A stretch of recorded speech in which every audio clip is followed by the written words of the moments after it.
बच्चे होते हैं कि एक ही सब्जेक्ट पे लगे रहते हैं, उन्हें दूसरे जो कमज़ोरी लगती है उनको वो पढ़ना पसंद नहीं करते। हमने कोचिंग करते हैं तो उसमें जैसे पूरा मटेरियल कोचिंग में नहीं पढ़ा सकते, लेकिन जो बुक होती हैं जैसे कोई अच्छी पब्लिकेशन की, उसमें सारी चीज़ें छापी जाती हैं जो आने वाले पेपर में उससे उपलब्ध हो जाती है। देखो सर, मैं 2 काम करता हूँ। जैसे एक तो फ्री होता हूँ तो मैं घर वालों के साथ टाइम बिताता हूँ, और जैसे दोस्तों के साथ। दूसरा काम मैं स्टडी करता हूँ। जैसे मेरा है कि पॉजिटिव फ्रेंड होते हैं ना जो हमारे आसपास में, उनके साथ ज़्यादा कनेक्टिविटी बनाए रखें। और वो पॉजिटिव फ्रेंड ऐसे होंगे, आपकी लाइफ के बारे में सोचेंगे, और जब भी आप फंसोगे परेशानियों में, जब भी फंसोगे तो आप उनसे गाइडेंस लेते रहिए। जैसे अमित जी थे मेरे साथ, और आज से कुछ दिन पहले मिले थे तो हम ऐसे ही नॉर्मली ऐसे ही अब दोनों हम पहुंच गए मंजिल की तरफ से। मैं हूं शिवम दिवाकर और आपके लिए मुखर्जी नगर के सबसे ज़्यादा वीडियो बनाए हैं। अक्सर बहुत सारे स्टूडेंट हमें ये कमेंट करते हैं कि भैया जिन स्टूडेंट का सिलेक्शन हो जाता है आप उनके बहुत ज़्यादा वीडियोस बनाते हैं, और जिनका नहीं होता है उनके भी बनाते हैं। आज की वीडियो में हमारे खास मेहमान हैं राजेश कुमार सर। इनका हरियाणा स्टेट टेक्निकल बोर्ड में चयन हुआ है। दूसरे हमारे साथ में हैं मंजीत यादव सर। इनका दिल्ली पुलिस कांस्टेबल में चयन हो चुका था, अभी ये ड्यूटी भी कर रहे हैं। इनसे ही जानेंगे कि इन लोगों ने अपनी रणनीति कैसे बनाई थी, कैसे तैयारी की थी, क्योंकि दोनों की कहानी बिल्कुल अलग अलग है। मंजीत यादव सर हैं, इन्होंने ओनली सेल्फ स्टडी की है, उसी से ही इन्होंने सफलता हासिल की है। इनसे इसलिए जानेंगे। और राजेश कुमार सर हैं, इनसे इसलिए जानेंगे क्योंकि इनके एक पैर में भी प्रॉब्लम है।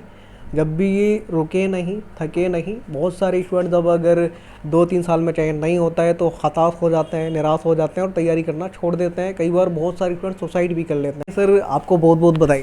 Thank you sir. सबसे पहले मैं आपसे ये जानना चाहूँगा, आप हरियाणा में कहाँ से हैं? सर हरियाणा के जिन डिस्ट्रिक्ट से हूँ सर मैं।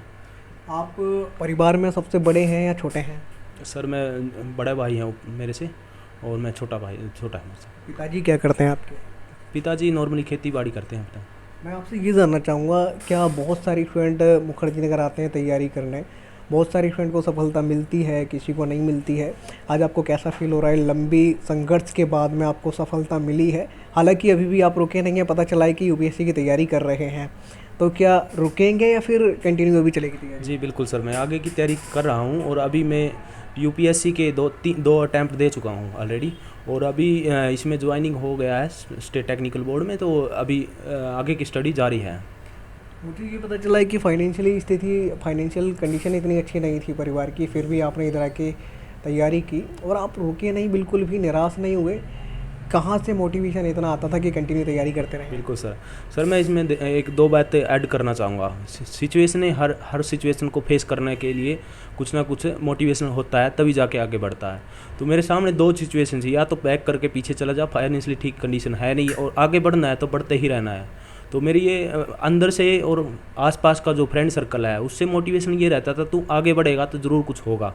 तो आज फाइनली मैं यहाँ पे सिलेक्ट हुआ, तो प्राउड फील हो रहा है, दोस्तों को भी और जो आसपास में इन्वायरमेंट। क्या तैयारी के दौरान कुछ दोस्तों ने आपकी मदद या हेल्प की? कुछ नाम बताना चाहें दोस्तों का? बिल्कुल सर, बहुत सारे हैं, नाम गिनने में अनकाउंटेबल हो जाते हैं। जो बाकी शिवम जी हैं हमारे, और डॉक्टर सुनील जी हैं, अमित जी हैं, जो इनका बहुत सारा योगदान रहा है, जिनको हम अभी काउंट नहीं कर पाएंगे। अच्छा ये बताइए, मुखर्जी नगर में जैसे आप लोग पीजी में या हॉस्टल में रहते हैं, बहुत सारे स्टूडेंट का ये मानना है कि अगर हम मुखर्जी नगर जाते हैं तो सिलेक्शन नहीं होता है, घर पे ही पढ़ के होता है। और मेरा ये मानना है कि कहीं से भी पढ़ो, हर जगह से होता है।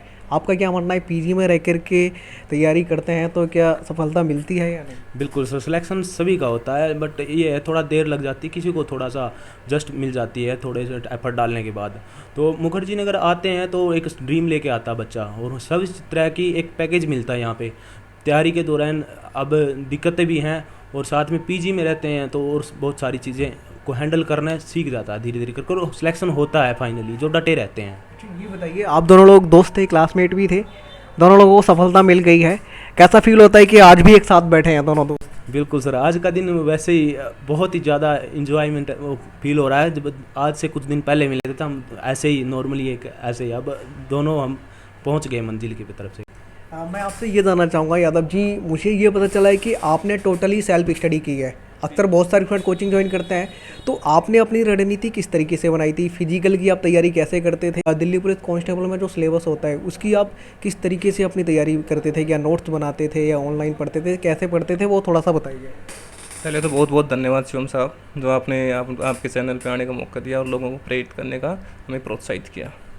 पहले तो मैं आपको बता दूं कि दिल्ली पुलिस से पहले मैं और भी सिलेक्ट हुआ था, लेकिन जैसे कि कुछ कंडीशंस होती हैं, जैसे इच्छाएं भी होती हैं, मैं उस जॉब में जाना चाहूँगा, उसमें जाना चाहूँगा। तो फिर मैंने दिल्ली पुलिस के लिए तो मैं पहले आया था यहाँ मुखर्जी नगर में। 2 महीने मैंने कोचिंग वगैरह की, लेकिन फिर मैंने फील किया कि सेल्फ स्टडी से, कोचिंग लेने से अच्छा सेल्फ स्टडी होती है। तो मैंने सेल्फ स्टडी घर पे रह के की, उसमें मेनली घर वालों ने जो सपोर्ट किया, मैं घर वालों को बहुत बहुत धन्यवाद बोलना चाहूँगा। जैसे जो घर में जो काम वगैरह होते हैं, उन घर वालों ने मुझे बिल्कुल कुछ काम करने के लिए नहीं कहा, घर वाले अपना आप सारा काम देखते थे। तो मेनली मैं घर वालों को सपोर्ट करूँगा। रही पेपर की बात, जैसे विभिन्न प्रकार के नोट्स भी होते हैं, लेकिन मेरा ऐसा मानना है कि नोट्स से पढ़ने के बजाय किताबें जो कोई भी पब्लिकेशन होती है, जैसे ल्यूसेंट वगैरह या अन्य किरण वगैरह, उनकी पढ़ी जाए, क्योंकि उनमें सभी मैटर मिलता है। नोट्स में वगैरह जैसे ऐसे होता है कि जो बार बार एक चीज़ जो रेगुलर पेपर में आ रही है, उसी को नोट्स में जो पब्लिकेशन होती है वो छाप देते हैं। लेकिन जो बुक होती हैं, जैसे कोई अच्छी पब्लिकेशन की, उसमें सारी चीज़ें छापी जाती हैं जो आने वाले पेपर में उससे उपलब्ध हो जाती है। तो मैं तो ये कहना चाहूँगा कि नोट्स के बजाय कोई भी पब्लिकेशन की बुक पढ़ें। मैथ हुई, मैथ में भी कोई भी पब्लिकेशन ले लें, वो सोल्व करें। फिजिकल वगैरह की तैयारी आप कैसे करते थे? फिजिकल की तो ये है कि देखो, पहले इससे पहले ये देख लो कि जैसे अब ये जो 2022 में जो भर्ती हुई थी, जो कंप्लीट हो चुकी थी, 2020 में आई थी, उसमें क्या है कि कंप्यूटर का एक नया सिलेबस जोड़ा गया था। उससे पहले कंप्यूटर नहीं होता था।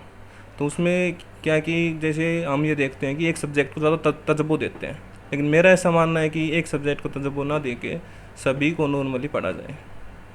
जैसे मैथ है, मैथ को भी उतना ही तजब्बो दिया जाए जितना अदर सब्जेक्ट, जैसे जीके हुआ। कई बच्चे होते हैं कि एक ही सब्जेक्ट पे लगे रहते हैं, उन्हें दूसरे जो कमज़ोरी लगती है उनको वो पढ़ना पसंद नहीं करते। देखो सर, मैं 2 काम करता हूँ। जैसे एक तो फ्री होता हूँ तो मैं घर वालों के साथ टाइम बिताता हूँ, और जैसे दोस्तों के साथ। दूसरा काम मैं स्टडी करता हूँ। जैसे मेरा आगे कुछ चाहता हूँ मैं ये जॉब लूँ या कुछ और कुछ करूँ, तो उसमें मैं पढ़ाई में ज़्यादा इंटरेस्ट रखता हूँ। एक लास्ट सवाल मेरा आपसे और है। आज कई हज़ार स्टूडेंट आपको देश भर के देख रहे होंगे। कई बार क्या होता है, बहुत सारे बच्चे फिजिकल में फेल हो जाते हैं। कई बार जिन्होंने पिछली बार जब भी वैकेंसी आई थी, जिन्होंने अटैम्प्ट दिया था दिल्ली पुलिस कांस्टेबल का, उसमें कहीं ना कहीं पीछे रह गए कुछ नंबरों से, कुछ ना कुछ गलतियों से। तो क्या क्या गलती नहीं करनी चाहिए तैयारी के दौरान? क्या मोबाइल ज़्यादा चलाना चाहिए या फिर चलाते रहना चाहिए? कैसे कंट्रोल रखें सोशल मीडिया पे? आजकल क्या बच्चे देखते ही रहते हैं रील्स वील्स। देखो सर, सोशल मीडिया का तो ये है कि एक बार हम जैसे सोशल मीडिया चला लेते हैं तो उसका ऐसी आदत हो जाती है कि 1 घंटा 2 घंटा का पता ही नहीं चलता। तो फ़ोन का तो इतना यूज़ करना चाहिए जैसे घर वालों से, यार दोस्तों से थोड़ी बात हो जाए, जैसे हम उनसे कनेक्ट रहें, जैसे हमें पढ़ाई का अपने ऊपर प्रेशर ना आए। जैसे है कि हम पढ़ाई करते रहते हैं तो ऐसा प्रेशर बन जाता है कि बाहर के लोग हमें थोड़ा अजीब से लगते हैं।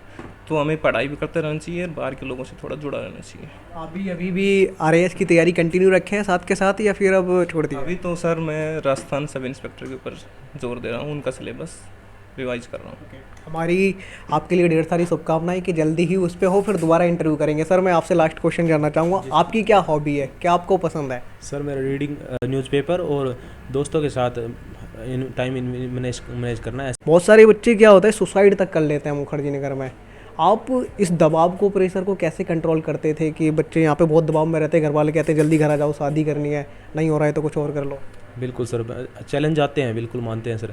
तो जो भी सिचुएशन है, तो पेपर का प्रेशर हैंडल करना तो धीरे धीरे एक स्लो प्रोसेस है सर, इसको मैनेज करना ही होगा सर। और जब तक सिलेक्शन नहीं होगा तब तक धीरे धीरे फ्रेंड के साथ या अपना प्रेशर हैंडल करके और वहाँ तक पहुँच जाते हैं बंदा। फिर ये भी है ना सर, इसमें कोई और सॉल्यूशन नहीं है ना पढ़ने के अलावा। घर पे जाने से क्या फ़ायदा? घर पे अगर हम ये कर लें कि घर तो जाना ही है, सिलेक्शन ना हुआ तो घर तो जाना ही है, अदर काम करने क्यों ना हम वो 1 साल 2 साल उसको पोस्टपोन कर दें, पहले पढ़ाई पे ज़्यादा ध्यान दें। आप सर कुछ कहना इसके अंदर सर सबसे बड़ी अच्छी बात यह है कि पॉजिटिव फ्रेंड होते हैं ना जो हमारे आसपास में, उनके साथ ज़्यादा कनेक्टिविटी बनाए रखें। और वो पॉजिटिव फ्रेंड ऐसे होंगे, आपकी लाइफ के बारे में सोचेंगे, और जब भी आप फंसोगे परेशानियों में, जब भी फंसोगे तो आप उनसे गाइडेंस लेते रहिए। जैसे अमित जी थे मेरे साथ, तो हम आपस में एक दूसरे से पॉजिटिव ही बात होती थी, और पॉजिटिव फ्रेंड मिलना एक बहुत अच्छी इंडिकेशन है कि आप सक्सेस की तरफ जा रहे हो। अच्छा, आपका नाम मंजीत भी है क्या? Second name. अच्छा, जब भी आप अमित जी बोल रहे हैं मैं सोच रहा हूँ मैंने तो मंजीत जी बोला है।